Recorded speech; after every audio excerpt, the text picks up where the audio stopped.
मात्र 17,000 की नौकरी के लिए 17,000 बार ठोकर खाना पड़ रहा है सर। यही हमारा बिहार का है। जब आपके पास सीट ही निर्धारित नहीं है तो आप कट ऑफ कैसे लगा सकते हैं? आज तक दुनिया में जितना भी एग्जाम हुआ है टाइपिंग का, किसी में नॉर्मलाइजेशन नहीं लगाया जाता है सर। तो दूसरे एग्जाम का तैयारी कीजिए, तो यही करते रहे सर। रिजल्ट जब प्रकाशित करते हैं तो आप नॉर्मलाइजेशन नहीं ला सकते हैं, ये सुप्रीम कोर्ट का आदेश है। अभी मैं मौजूद हूँ गर्दनी बाग में, जहाँ बेल्ट्रॉन के जो छात्र हैं वो धरना पे बैठे हुए हैं और ये 2 बार धरना कर चुके हैं। क्या आप लोगों की मांगे क्या हैं?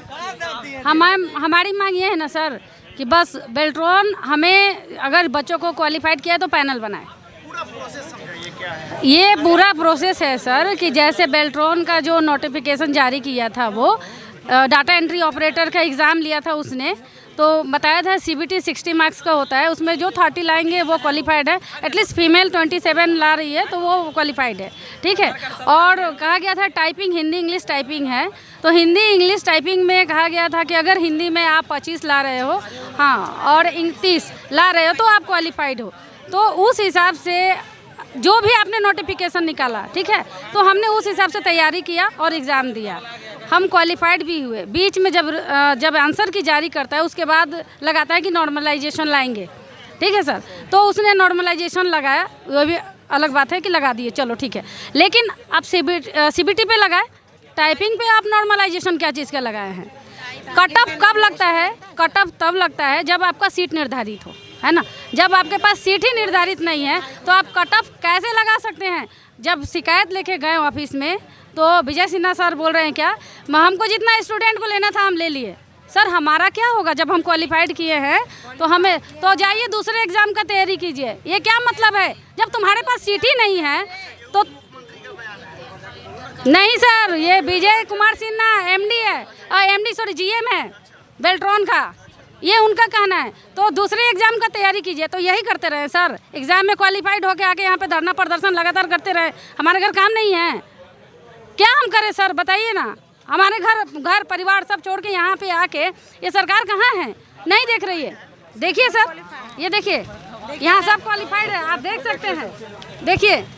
देखिए सर, मेरा भी क्वालिफाई है। जब आपको हमें लेना ही नहीं था तो आपने हमें क्वालिफाइड क्यों किया? मैंने GM सर को कहा कि सर आप टाइपिंग यहाँ पे लाइए, मैं आपके सामने टाइपिंग करूँगी। अगर मैं वहाँ से नहीं मार पा रही तो आप मुझे हटा दीजिएगा। तो बोले यहाँ पे क्या कीजिएगा, जाइए आप तैयारी कीजिए। सर कहाँ जाएँ? तो जाइए नीचे जाके आवेदन पर आप लोग सुन कहाँ रहे हैं? मैं किसको आवेदन देने जाऊँ, बताइए सर। आप लोग जो मीडिया इतना आ रहे हैं, जा रहे हैं, कुछ ना कुछ तो आप लोग लाइव कर ही रहे होंगे, तो क्या वो लोग नहीं देख रहे हैं? वो लोग सुन नहीं रहे हैं तो क्यों अनसुनी कर रहे हैं? और क्यों अनसुनी? जब तक छात्र मरेंगे नहीं, जब तक छात्र कुछ करेंगे नहीं, तब तक नहीं सुना जाएगा। यही यहाँ की सरकार है सर। क्या बोल रहे थे सुप्रीम कोर्ट को लेकर? थोड़ा सा फेस घुमाइए। जबकि नॉर्मलाइजेशन का सिस्टम जो है, आप एग्ज़ाम लेने के बाद रिजल्ट जब प्रकाशित करते हैं तो आप नॉर्मलाइजेशन नहीं ला सकते हैं, ये सुप्रीम कोर्ट का आदेश है। आप तो सुप्रीम कोर्ट को भी बात का उल्लंघन कर रहे हैं सर।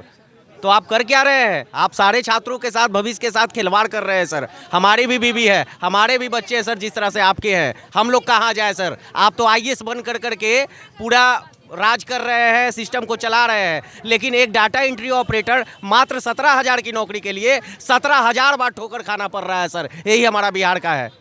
अच्छा, आपको नहीं लगता कि नॉर्मलाइजेशन जो है सो बिहार में बहुत बड़ी समस्या है? किसी भी एग्जाम को ले लीजिए, BPSC हो या फिर किसी भी। हाँ, ये तो है ही। नॉर्मलाइजेशन समस्या तो सभी विद्यार्थियों के लिए है, लेकिन सर नॉर्मलाइजेशन भी किया जाता है तो पहले बताया जाता है हम लोग। आपके हाँ सर, बोल रहे थे जब तक आपका फॉर्म अप्लाई जब हो रहा था तो आपको CBT या नॉर्मलाइजेशन आपको लगाना ही था, तो आप पहले ही बोल देते कि हाँ CBT में भी लगाएंगे और टाइपिंग में भी लगाएंगे। जबकि आप लोग लगा भी दिए, तो हम लोग जब क्वालिफाइड हो भी गए तब भी आप हम लोग का लिस्ट में नाम नहीं दिए। ऐसा क्यों किए?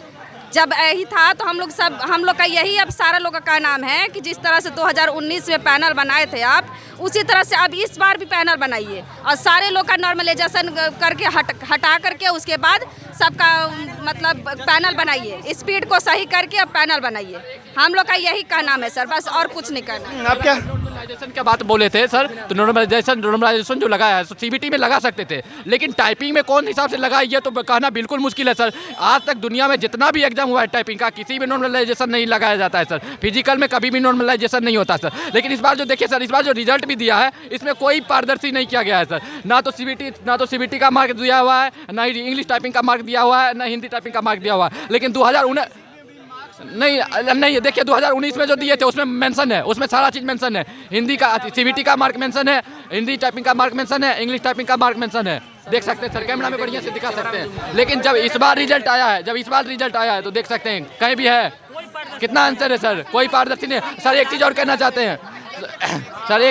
चाहते हैं जैसे हिंदी के नाम पे फॉर्म भरवाया, इंग्लिश जिसको हिंदी चुनना था हिंदी चुन सकता था, जिसको इंग्लिश टाइपिंग चुनना था इंग्लिश टाइपिंग चुन सकता था। लेकिन जब रिजल्ट का समय आया तो सिर्फ हिंदी वाला का लिया है। तो इंग्लिश वाले से आप फॉर्म क्यों भरवाए सर? उससे क्यों रुपया लेने का काम किए हैं सर? इसका जवाब कौन देगा? बेल्ट्रॉन देगा, सरकार देगा। अभी तक जवाब क्यों नहीं मिल रहा है सर हम लोगों को?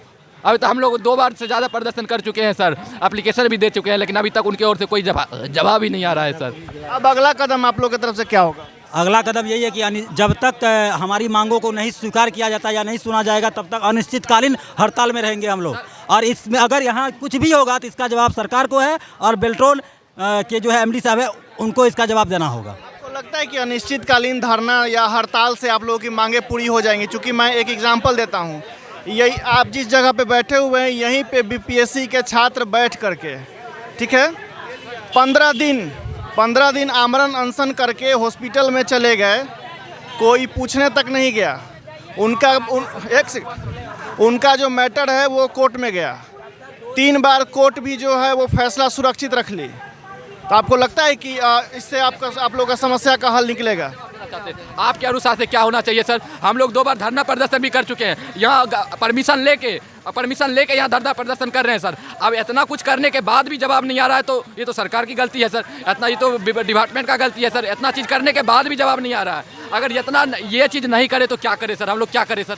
अगर उनको राय है तो बता सकते हैं सर कि हम इसके अलावा और क्या कर सकते हैं सर? किसी के ऊपर खून तो नहीं कर सकते ना, किसी को जाके मार तो नहीं सकते ना सर। अपना हक मांगने आए हैं, अपना हक तो मान सकते हैं ना सर। मीडिया वालों को दिखा सकते हैं ना सर कि हम लोगों के साथ कितना बड़ा अन्याय हुआ है सर। जिसका जिम्मेदार बेल्ट्रॉन है वो जवाब हम लोगों को कब देने वाले हैं सर? अभी तक जवाब नहीं आया उनकी ओर से सर।